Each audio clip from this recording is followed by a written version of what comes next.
আরজিকর ঘটনার প্রতিবাদে আলিপুরদুয়ার শহরে নামলো প্রতিবন্ধীরা। রবিবার পশ্চিমবঙ্গ রাজ্য প্রতিবন্ধী সম্মেলনী আলিপুরদুয়ার জেলা কমিটির পক্ষ থেকে প্রতিবাদ মিছিল করা হয়। এদিন আলিপুরদুয়ার শহরে দুর্গাবাড়ি এলাকা প্রতিবাদ মিছিল শুরু হয়। প্রতিবাদ মিছিলটি আলিপুরদুয়ার শহরের বিভিন্ন এলাকা পরিক্রমা করে। মিছিল শেষে আলিপুরদুয়ার চৌপতিতে পথসভা করা হয়। সংগঠনের আলিপুরদুয়ার জেলা সম্পাদক বিনয় ধর জানান, আমরা দোষীদের শীঘ্র গ্রেপ্তারের দাবি জানাচ্ছি।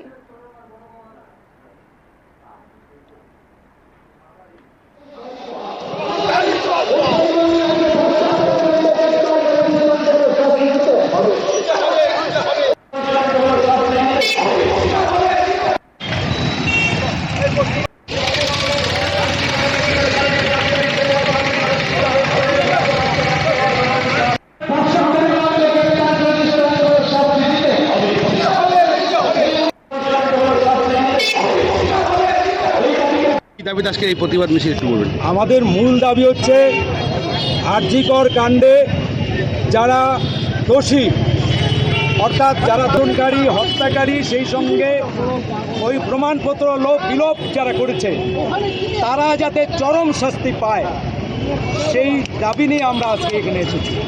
এবং সেই সঙ্গে আমাদের জলপাইগুড়ি জেলার বানারহাট চা বাগান, রায়গঞ্জ, বর্ধমান সহ বিভিন্ন জায়গায় প্রতিবন্ধী নারীরা ধর্ষিতা হয়েছেন এবং ধর্ষণকারীরা উপযুক্ত শাস্তি এখনও পায়নি। সেই দাবিও আমরা করছি, কারণ আমরা প্রতিবন্ধী সংগঠন, বিশেষ চাহিদা সম্পন্ন মানুষদের হয়ে লড়াই করি। প্রতিবন্ধী অধিকার আইন 2016-তে যেটা পাশ হয়েছে, সেই আইনে স্পষ্ট কঠোর শাস্তির বিধান আছে, কিন্তু আমরা এখনও পর্যন্ত সেই শাস্তির কোনো চিহ্ন দেখতে পাচ্ছি সরকারি তরফ।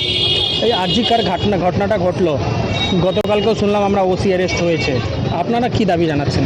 আমি অবশ্যই দাবি জানাচ্ছি যে এখানে যেমন ওই ধর্ষণকারী বলে যে একজন সঞ্জয় রায় গ্রেপ্তার হয়েছে, সেই শুধুমাত্র এই দোষে দুষ্ট নয়, সেই সঙ্গে সরকারি লোক দুষ্ট।